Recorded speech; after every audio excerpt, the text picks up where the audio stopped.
I'm in a state of constant pain because I mean I have like that thing where like I want to throw up, but I can't, and that's why I'm only recording like 1 to 2, maybe 3 audiobooks today. I had the plans to record more, but like my body just will not let me.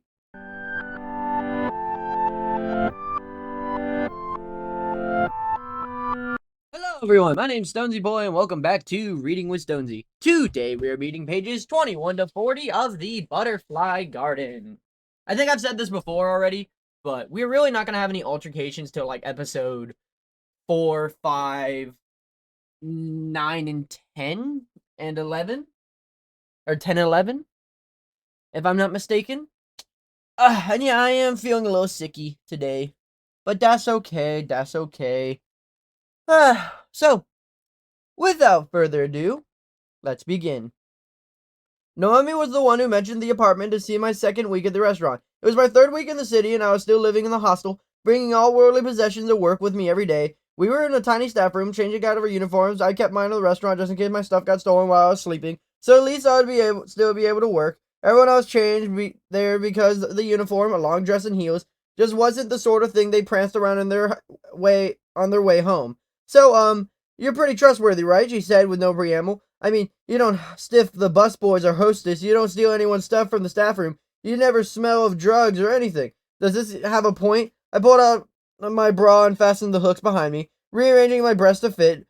Lifting my hostel gave you a certain lack of modesty, one reinforced with the tiny staff room and the number of female employees who had to be in charge there. Rebecca said you're just a step up from the street. So, you know, a bunch of us live together, right? Well, we got an extra bed. She's serious, called Whitney, fluffing her red gold hair out of his braided bun. It's a bed.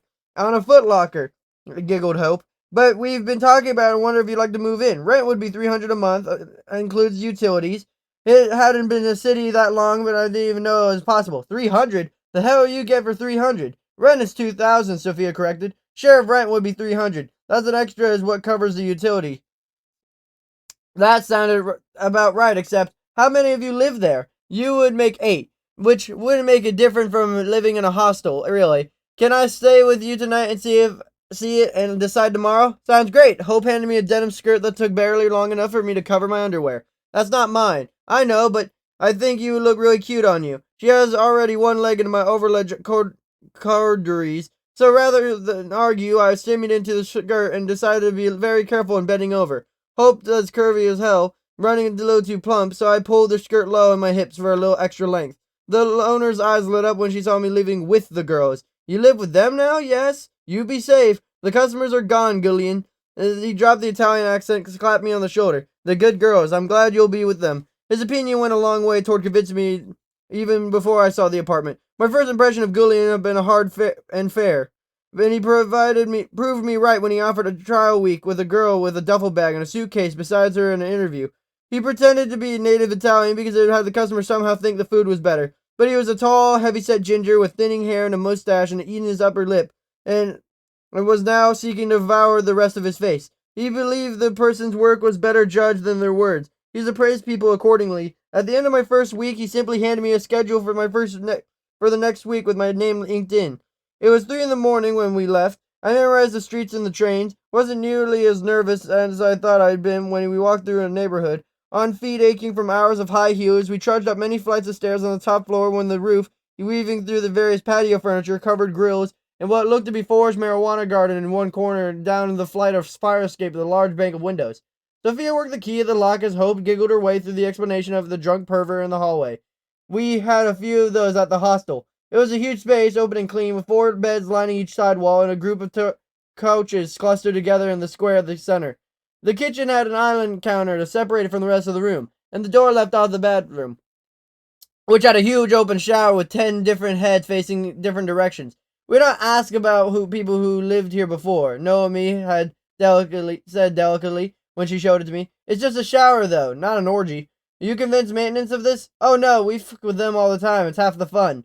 I smiled in spite of myself. The girls were fun to work with, always tossing jokes and insults and compliments in the kitchen, venting about irritating customers or flirting with the cooks and dishwashers. I'd smiled more in the past few weeks than I could ever remember doing before. Everyone dropped purses and bags with their footlockers, and many of them changed their pajamas and passed for them. But sleep was a long way off yet. Whitney pulled out her psychology textbooks while Amber pulled out 20 shot glasses and filled them with tequila. I reached for one, but Naomi handed me a tumbler of vodka instead. The tequila is for the studying. So I sat on one of the couches and watched Catherine read through Amber's practice test, one shot of glass for each question. If Amber got the question wrong, she had to drink the shot. If she got it right, she would make someone else drink it. She handed the first one to me, and I tried to choke on the nastiest shit mix of tequila and vodka. We were still awake, and daylight came, and Naomi, Amber, and Whitney all trundled off to class while the rest of us finally crashed. When we woke up with early afternoon, I signed an agreement that we had to keep the place at least and paid the first month from the past 2 nights' tips. Just like that, I wasn't homeless anymore. You said this was your 3rd week in the city, Victor asked, running through the list of cities she might mean. Her voice is clean and larger dialect markers. No regionalisms that could help identify her origin. She's fairly sure that's on purpose. That's right. Where were you before that? She finishes off the water rather than answer. Carefully standing the empty bottle in the corner of the table, she sits back in the chair and slowly rubs her bandaged eyes up and down her arms.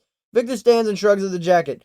Walking around the table and a draper on his shoulder, she tenses as he walks near, but he takes care of not to let his skin brush hers. When he turns to the side of the table, she relaxes through the slide her arms through. It's large on hers and draping baggy folds, but her hands emerge comfortably from the cuffs. New York City, he decides. Warehouse-style apartments, restaurants open extremely late. Plus, she said trains instead of metro or subway. That means something, didn't it? She makes a mental note to contact the New York office to see if they can find anything on the girl. Were you in school? No, just work. A tap on the window sends Edison out of the room. The girl watches her leave in satisfaction, then turns the neutral expression back on Victor. Which made you decide to go to the city, he asked. It doesn't sound like you knew anyone there. It didn't have a plan for you when you got there. Why go? Why not? Something new, right? Something different. Something distant. She arches an eyebrow. What's your name? The gardener called me Maya. But what wasn't your name before? Sometimes it's easier to forget, you know? She fidgets with the edge of the cuffs, rolling and unrolling them with quick motions. Probably not different from rolling silverware sets when it came to it. You were in there, no chance of escape, no way of going back to life you knew, so why cling to it? Why cause yourself more pain by remembering what you don't get to have anymore? Are you saying you forgot? I'm saying he called me Maya. I was mostly isolated from the other girls until my tattoo was finished, with the exception of Lionette, who still came every day to talk with me, to rub ointment over my raw back. She let me study her mark with no sign of shame or disgust. It's part of her now, like breathing, like an unconscious grace of her movements. The level of detail was stunning. I wonder how much intricacy suffered when it came to the brightness of the ink. Something kept me from asking. A good tattoo took years to fade, enough that it needed to be touched up. I didn't want to think about it when it would mean to be in the garden for that long. Or worse, what it could mean if I wasn't. The jug still appeared in my dinner, which Lionette brought to me in a tray along with her own. Every few days I woke up not in the bed, but on the hard leather bench with the gardener running his hands previously inked areas to test how they were healing, how sensitive they were. He never let me see them, and unlike my room with a semi-reflective glass everywhere, the dull metal walls gave me no hope of catching a glimpse. He hummed as he worked. The sound was somewhat lovely on its own, but clashed horribly with the mechanical hum of the needles. Golden oldies mostly, Elvis, Sinatra, Martin, Crosby, even some Andrews sisters. It was a strange kind of pain, choosing to lie there under the needles and let him write his own ownership onto my skin. I didn't see what I had many options, though. Lionette said he stayed with each girl until the wings were done. I couldn't explore the garden yet, couldn't look out for any way out. Wasn't sure yet if Lionette knew there was no way out or if she didn't care anymore. So I let him put those damn wings on me. I never asked what would happen if I fought, if I refused. I almost did, but Lionette paled, so I changed the question to something else. I thought it had something to do with the way she never took me through the halls, only out into the garden itself, to the cave behind the waterfall. Whatever she didn't want me to see, or didn't want to show me, which isn't the same thing at all, I could wait. Cowardly, I guess, or pragmatic. I was near the end of the 3rd week in the garden, and that he finished. All morning he'd been more intense, more focused, had taken fewer and shorter breaks.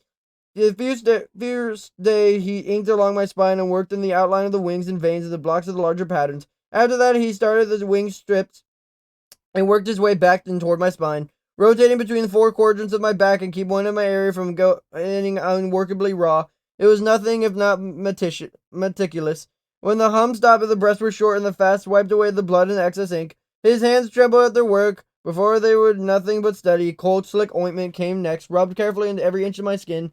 You're exquisite, he said hoarsely, absolutely flawless. Truly a worthy addition to my garden. And now, Now you must have a name. His thumb stroked along my spine. There was the first ink and done, and the most healed, traveling up the nape of my neck, a tangle of the pulled-up hair. Greasy ointment clung to the hand, leaving my hair matted and heavy in its wake. Without warning, he pulled me down to the bench until my feet were on the floor, my upper half still in the leather. I could hear him fumbling with his belt zipper, and I screwed my eyes tightly shut. Maya, he groaned, grabbing his hands along my sides. You are Maya now, mine. A hard knock on the door stops her from describing what came next, and she took both startled and grateful. Victor swears under his breath that he lurches out of the chair and the door jerking it open. Edison motions into him in the hallway. What the hell is wrong with you? He hisses. She's actually talking. The team is going to the suspect's office and found something. He holds up a large evidence bag filled with driver's license and identification cards. Looks like he kept all of them. All of them that had one, anyway. He takes the bags. Christ, that's a lot of cards, and shakes it a little to see if the first layer of names and pictures. Did you find hers? Edison hands him a different bag, a small one holding a sole piece of plastic. It's a New York ID that recognizes her immediately. A little younger, her face softer, even expression isn't. Inara Moisieri, he says, but Edison shakes her head. They scan the rest and aren't starting to run them, but they put this one first. Inara Morrissey didn't exist until 4 years ago. The social security number matches 2-year-olds who died in the 70s. New York office is sending someone in the last listed place of employment. A restaurant named Evening Star. The address in the IDs is a condemned building, but we called the restaurant and got the apartment address. The agent I talked to whistled when he gave it to me. Apparently it's a rough neighborhood. She told us that, Victor said absently. Yes, she's so trustworthy and forthcoming. He doesn't answer right away, absorbed in studying the idea. He believes the partner that it's a fake. But damn, what a fake. Under ordinary circumstances, he had to admit he'd been fooled by it. When did she stop showing up to work? 2 years ago, according to her boss. Taxes support it. 2 years. He hands her a larger bag back and folds the plastic around the single ID until he can tuck it into the back pocket. Have them run these by as quickly as possible. Borrow text from other teams if they can get away with it. Identifying this girl in the hospital is a priority. Then get us a couple of the earbuds so the text passes along the updates in the New York office. Got it, he scowls at the closed door. Is she actually talking? Talking has exactly been her problem, he chuckles. Getting married, Edison, or better yet, have teenage daughters. He's better than most. But the patterns are there. You have to be parser through the information for what's significant. Listen to what's isn't being said. But there's a reason I prefer to talk to suspects rather than victims. He stalks into the tech room without waiting for a response. As long as he's out of the room, he might as well make use of the break. Victor walks briskly down the hall and onto the team's main room. Weaving through desks and particle cubes in corners serves as a kitchen and break room. He pulls the coffee pot from the machine and gives it a judicious sniff. It's not hot, but it doesn't smell completely stale either. He pours it into 2 mugs that look clean and pops them in a microwave. While they nuke, he digs through the fridge for anything that might be open season. Birthday cake isn't what he was looking for, but it'll serve. And soon his paper plate's loaded with 2 thick slices and several packets of sugar and creamer. He hooks his fingers through the handles of the mugs and returns to the tech room. Edison scowls but holds a plate for him. He can insert the earbud. Victor wouldn't try to hide the wire. The girl's too smart for that. But when he got it settled comfortably, he takes the plates back and enters the room. He startles her with the cake, but he carefully hides the smile as he slides one of the plates and mug across the stainless steel surface. I thought you might be hungry. I don't know how you like your coffee. I don't, but thank you. She sips the coffee black, makes a face, but swallows and takes another mouthful. He waits until her mouth is full of red frosting rose. Tell me about the Evening Star, Nara. She doesn't choke, doesn't flinch. There's the slightest pause, a moment of absolute stillness has gone so fast she had seen if it weren't looking for it.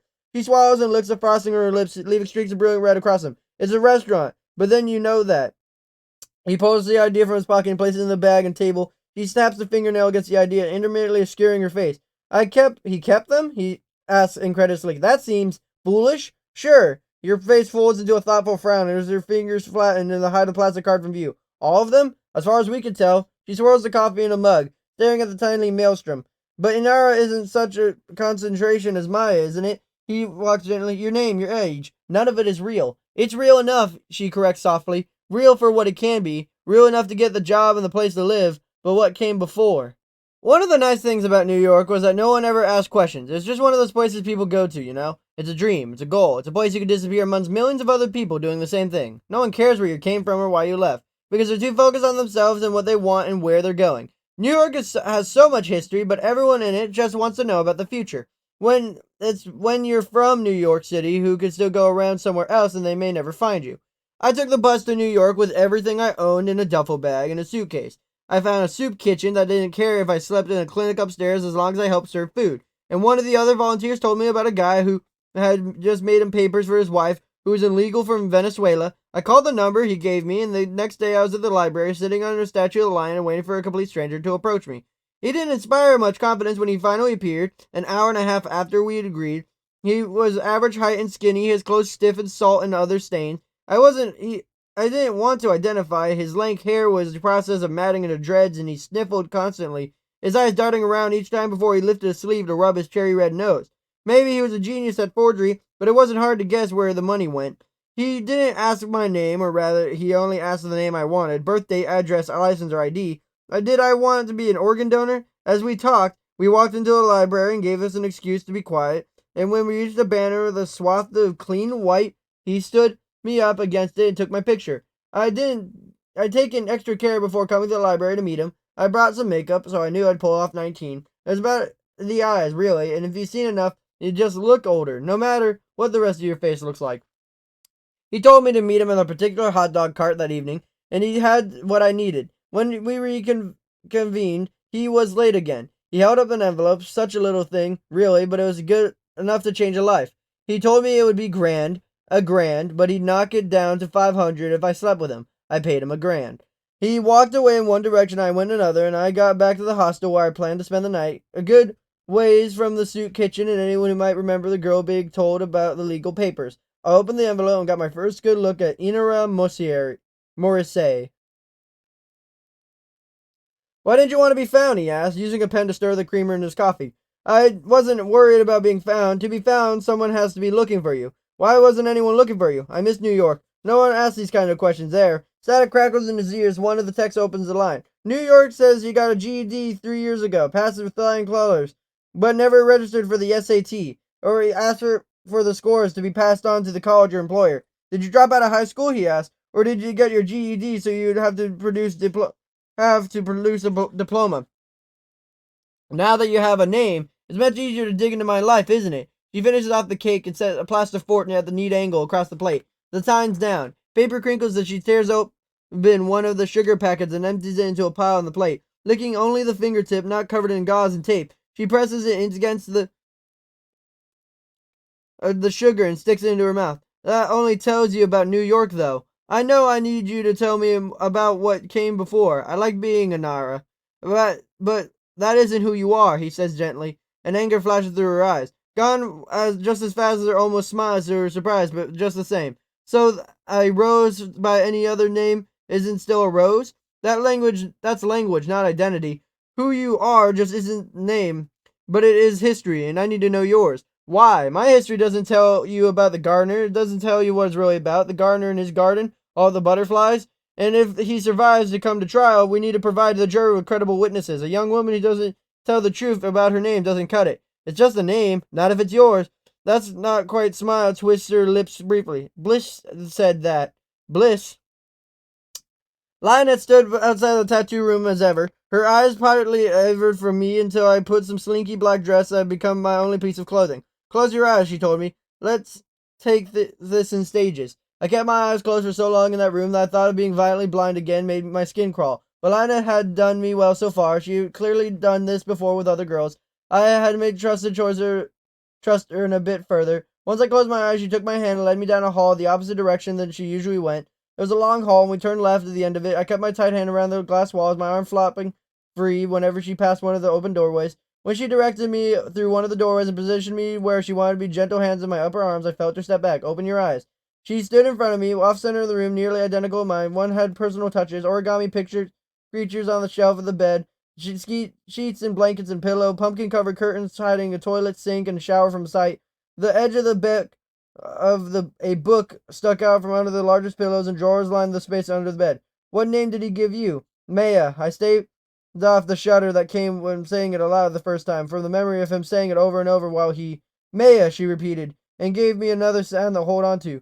Take a look at yourself now, Maya. He held up a mirror, positioning it so I could use it to look into another mirror behind me. Large portions of my back were still pink and raw and swollen from the fresh ink, and I knew I was darker than it would become one of the scabs flicked off.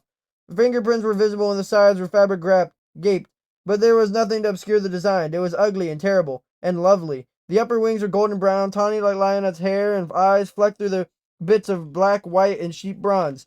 The Lower wings of shades of rose and purple, also marked through the patterns of black and white. The detail had astonishing slight color variations, giving the impressions of individual scales. The colors were rich, almost saturated, and they filled almost my entire back from every tips of my shoulders while a little below my curve of my hips.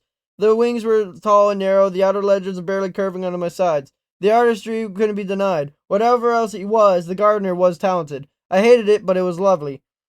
Her head popped up through the doorway, quickly followed by the rest of the tiny girl. She couldn't have been top 5 feet with her shoulders back, but no one would have seen the curves and think her a child. She looked flawless, frosty white skin and huge blue violet eyes, framed by a haphazardly fringed profusion of tight black curls.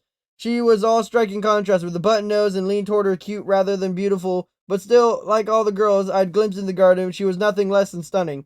Beauty loses its meaning when you're surrounded by it too much. So, is this the new girl? She flopped down on the bed, hugging a small pillow to her chest. What's the bastard name you? She might hear you, Lionette chided, but the girl on the bed just shrugged. Let him. He never asked us to love him. So why did he call you? Maya, I said in a time of Lionette, and the word got a little less hard to hear. I wonder if it would continue to be that way. And in time, the word wouldn't hurt at all. Or if it was just a tiny shard that always would. Like a piece of splinter you can't reach with tweezers. Huh. That's not too bad then. Fucking name me Bliss. He called her rise and snored. Bliss! Do I look blissful person? Ooh, let's see. Her fingers made a twirling motion. In that moment, she reminded me of a little of hope. With that in mind, I slowly spun to show her my back. Not too bad. The colors flatter you anyway. We'll have you look it up what kind that is. It's a western pine elfin, Lionel said. She shrugged at my sideways look. It's something to do. Maybe it makes it a little less awful. I'm Lustrious Copper. I'm a Mexican blue wing, added Bliss. It's pretty enough. Awful, of course, but it's not like I have to look at it. Anyway, the name thing. He told us A, B, or 3. It wouldn't matter. Answer to it, but don't pretend it's somehow yours. Less confusing that way. Less confusing? Well, sure. Remember who you are when you're playing a part. If you start thinking of it as you, then the identity crisis hits. Identity crisis usually leads to breakdown. A breakdown around here leads to bliss. What? She seems like she can handle it. She isn't crying yet, and all we know what he does when the ink is finished. Like Hope, but much smarter. So, what does the breakdown lead to? Check the hallways and don't do it after you eat. You just walk through the hallways? Victor reminds her, and with my eyes closed. And what was in the hallways? The girl swirls the reminder of the coffee in her mug rather than answer, giving it a look that suggests he should already know. Static crackles in his ears again. Ramirez just called about the hospital, Edison said. She's sending pictures of those of the doctors expect to make it. Missing persons that just had some luck. Between them and the ones fresh in the morgue, they've got about 400 girls identified, and we have a problem. What kind of problem? A girl looks at him sharply. One of the girls that identified with some important family. She's still calling herself Ravina, but her fingerprints match Patrice Kingsley, as in the Senator Kingsley's missing daughter? Inara settles back in her chair, her expression clearly amused. Victor wasn't sure what he'd find so funny about the promises to be a hell of a complication. Has the senator been informed yet? He asked. Not yet, Askers Edison. Ramirez wanted to give us a heads up first. Senator Kingsley has been desperate to find her daughter. Vic, there isn't a chance in hell that she won't push into investigation. And when that happens, any privacy that may be able to offer these girls will be out of the window. Their faces will be plastered on every news network from here to West Coast. And Inara, Victor rubs her warily in his eyes. If the senator learns of any suspicions about this overly contained young woman, he won't rest until charges are filed. Well, tell Ramirez to hold off as long as she can, he says finally. We need time. Roger. Remind me how long she's been missing? 4.5 years. 4.5 years? Ravina, Inara murmurs, and Victor stares at her. No one ever forgets how long they've been there. Why not? It changes things, doesn't it? Having a senator involved, it changes things for you as well. Of course it does. How could it not? She knows, he realizes uneasily. Maybe she doesn't know specifics, but she knows her suspect is some kind of involvement. She measures the amusement in her eyes, the cynical twist at her mouth. A little too comfortable with this new information. Time to change the subject then, before he loses the power in the room. You said the girls in the apartment was just your first friends. She shifts slightly in her seat. That's right, she answers warily. Why is that? Because I hadn't had any before. Inara? He responds to what the tone of voice the same way as doctors do, instinctively, grudgingly, and then she realizes the moment too late, and just a bit sulky. You're good at that. You have kids, 3 girls, and yet you make a career in broken children. Trying to rescue broken children, he corrects, and trying to get justice of broken children. You really think broken children care about justice? Wouldn't you? Never really did, no. Justice is a faulty thing that, at the best of times, it doesn't really actually fix anything. Would you say that if you got justice as a child? Not quite smile, bitter and gone too fast. And what would I have needed justice for? My life's work, and you think I wouldn't recognize a broken child when she sits in front of me? She inclines her head and concedes the point, then bites her lip and winces. Not entirely accurate. Let's call me a shadow child. Overlooked rather than broken. I'm a teddy bear gathering dust bunnies under the bed, not a one-legged soldier. She smiles slightly and sips his rapidly cooling coffee. She's back to dancing. However, disconcerting, Edison might find it. Victor's on familiar ground. In what way? Sometimes you can look at a wedding and realize with a certain sense of registration that any children produced in that marriage will inevitably be fucked up and fucked over. It's a fact, not a sense of foreboding, so much as a grim acceptance that these two people should not, but definitely will, reproduce. Like my parents. My mother was 22 when she married my father. She was her third marriage. This first was when she was 17 and married the brother of her mother's then current husband. She died in less than a year from a heart attack during sex. He left her pretty well off, so a few months later she married a man only 15 years older than her, and when they divorced a year later she came off even a little better. Then came my dad. If he hadn't knocked her up, I doubt the wedding would have happened. He was good looking, but he wasn't wealthy, and he didn't have the prospects, and he was only 2 years older. With my mother was an insurmountable series of obstacles. For that, we can thank her mother, who was 9 husbands before early menopause made her decide she was too dried up to remarry, and every single woman, one of them died. Yet much faster than the one before, no foul play about it either, just died. Most of them were ancient, of course, and all of them left her with tidy sum of money. But my mother was raised with certain expectations of the third husband, met none of them. I will say for them, though, they gave it a try. For the first couple years, we lived near as family, and they were cousins and aunts and uncles. I can almost remember playing with our other children. When we moved and the ties were cut from one end to the other, and it was just me and my parents and their various affairs, they were always either visiting their latest lovers or holing up in their bedroom, so I became a pretty self-sufficient kid. I learned how to use a microwave. I memorized the bus schedule so I would get to the grocery store. I stocked out the days of the week when either of my parents were likely to have cash in their wallets so I could actually buy things at the market. And you'd think that would look strange, right? But whenever anyone in the store asked, a concerned woman, a cashier, I'd say my mom was out in the car with the baby, keeping the air running. Even in winter, they believed it. And they'd smile and tell me what a wonderful daughter and sister I was. I'm not only was I self-sufficient, I came to have a pretty low opinion of most people's intelligence. I was 6 when they decided to give marriage counseling a go. Not a try, a go. Someone at my dad's office told him insurance would cover counseling, and counseling looked better with a judge that helped speed up a divorce. One of the things the counselor told him to do was take a family trip. Just the 3 of us, somewhere fun and special. The theme park, maybe. We got to the park around 10, and for the first couple of things were okay. Then the carousel. I fucking hate carousels. My dad stood at the exit to wait for me to come off. My mom stood at the entrance to help me get on. And when they stood there, the opposite sides of the thing, watched me go round and round in circles. I was too small to reach for the iron rings and the horse when I was on, so I wide and made my hips hurt. But round and round and round I went. And I watched my father walk away with the petite Latina. Another time around, I saw my mother leave with a tall, laughing ginger and the util kilt. Nice older kid helped me down the horse after he lifted his little sister down and held my hand as we walked through the exit. I wanted to stay with that family, to be the little sister of someone who went on rides with you and held your hand while walking. Someone who smiled down as if asked you if you had fun. We got to outside the carousel and I thanked him, waving at a woman paying attention to nothing but her cell phone, so the boy thought. I found my mom, and I watched him and his sister walk back to his parents. We were delighted to see them. I spent the rest of the day wandering around the park trying not to get noticed by security, but sunset came and the park closed and I haven't found either of my parents. Security noticed and hauled me off to the hall of shame. Well, they called it the lost parents place. They cycled a list of calls over the PA system asking parents missing their children to come and claim them. There are others too, other kids who were forgotten, just wandered away and been hiding. I then heard one of the adults mention child services. Specifically, she mentioned calling child service for anyone who hadn't claimed before 10 o'clock. My next door neighbors were foster home, and the thought of living with people like them was horrific. Fortunately, one of the younger kids pissed himself and went up such a squall that all the adults started fussing over him. Trying to calm him, I managed to sneak out the door and back into the park. I took some searching, but I finally found the main gate and got out without being seen. Attaching myself to the rear of a school group that had gotten stuck for a while on one of the rides, and out onto the parking lot. From there, I took over an hour for me to walk through all the parking lots of the gas station that was brightly lit for all the folks heading home. I still had most of the snack money my dad had shoved in my pocket before the carousel, so I called their cell phones.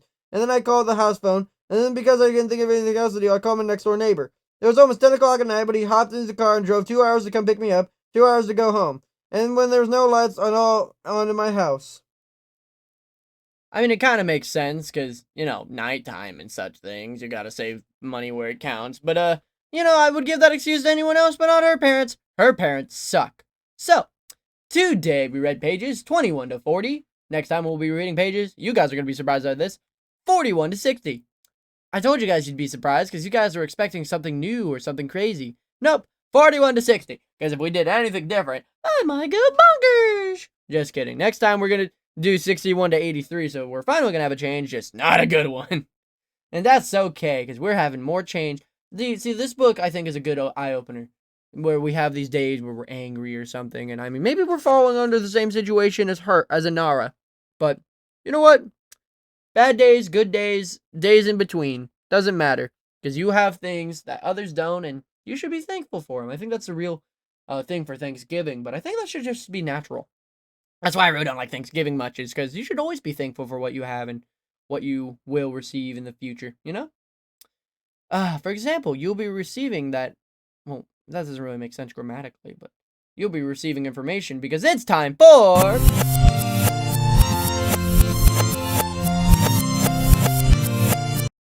Learning Corner of the Day, doing it up Stonsey's way, Bob. It doesn't sound better. I like Reading Corner of the Day. Not learning. Learning corner, reading corner, reading corner sounds better, Maybe I'll re-edit that video so it says reading instead of learning. I don't know, but we're doing it up Stonsey's way, Bop. Today we are learning about the Doberman Pinscher. Pinscher. Something about pinching, and it's not even St. Patty's. It looks like a really skinny Rottweiler. I think I said last episode that for those who are really into the movie Hercules, where Danny DeVito plays a little demon, but when does he not, huh? But yeah. Before I should make fun of anything, including celebrities, they go down my back, though DeVito still looks good for his age. I should learn of its history. Not only does it make me smarter in front of my mom, my dad, my sister, my brother, or, maybe my katana being held up by antlers, but it makes me more intelligent. Now, intelligence doesn't necessarily lie in just knowing things. It also lies in knowing things and teaching them to others. And that's why some of the smartest people you'll ever meet are teachers, doctors, and other such. Though, I will say there are some dumb doctors and there are some dumb teachers. So I will never say that all of them are smart. Just some. Trust me, there are people who are like, oh, I love being teachers. And there's always a Teacher of the Year award. So that's how I know I'm right. So the history of the Doberman Pinscher is that few people could claim to have so great an impact upon the dog world as Louis Doberman of Thuringen, Germany. Herr Doberman was a door-to-door tax collector who needed a watchful guard dog to accompany him on his rounds. In the late 1800s, he set about to create an alert, streamlined guard dog, most likely crossing an old German Shepherd and German Pinscher, which later crosses a black and tan Manchester Terrier, Greyhound, and Weimaraner. He soon obtained the prototype of the breed that now bears his name. The original Dobermans were still somewhat heavy-boned and round-headed.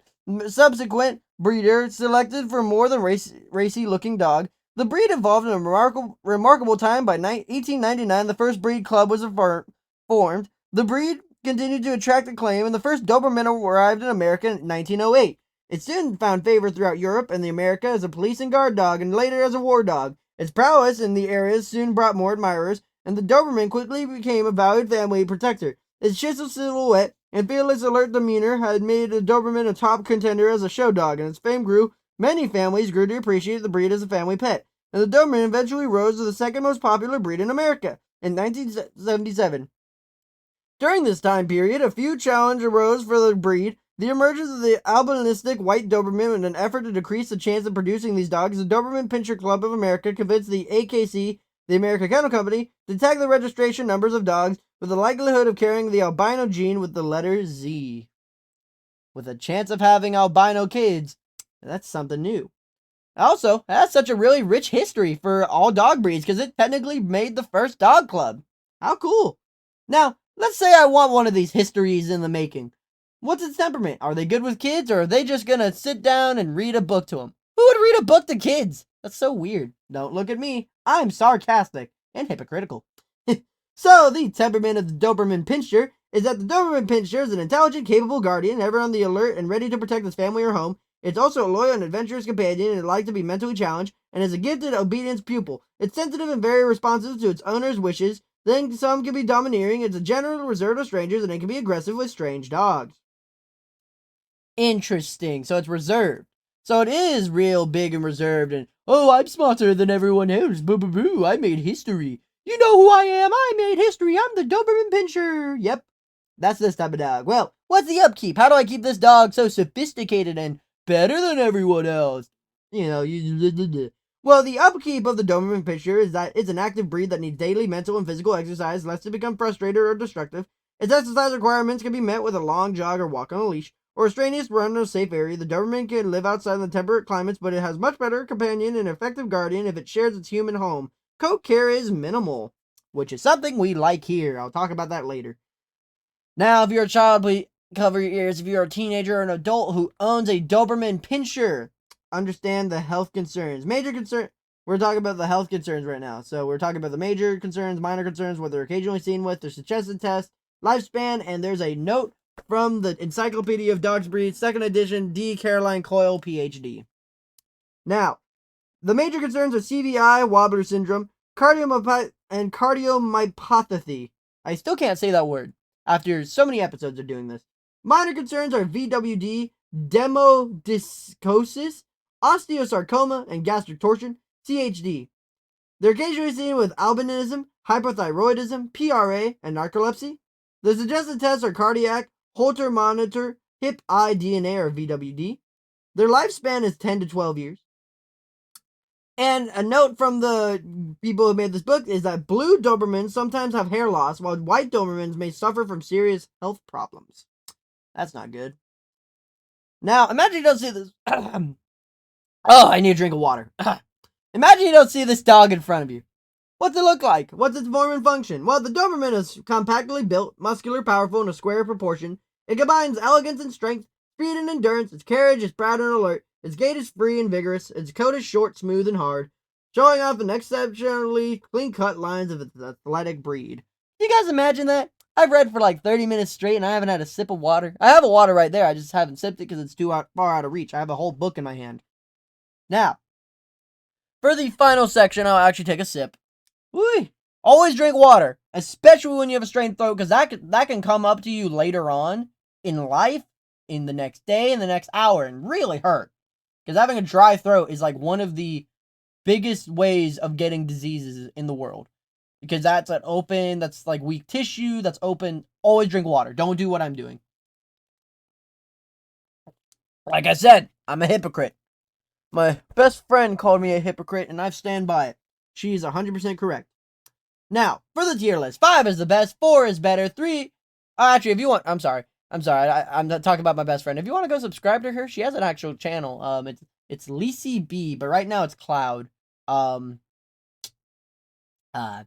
It's weird. It's Cloud, but she's changing it to Lacey B. I'm not allowed to talk about it publicly. You guys get it. Now, I'm sorry. For the tier list, 5 is the best, 4 is better, 3 is average, 2 is worse, and 1 is the worst unless it comes to grooming. Now, energy levels out of 4. Exercise requirements, playfulness, affection level, and friendliness towards other pets are out of 3. So pretty average.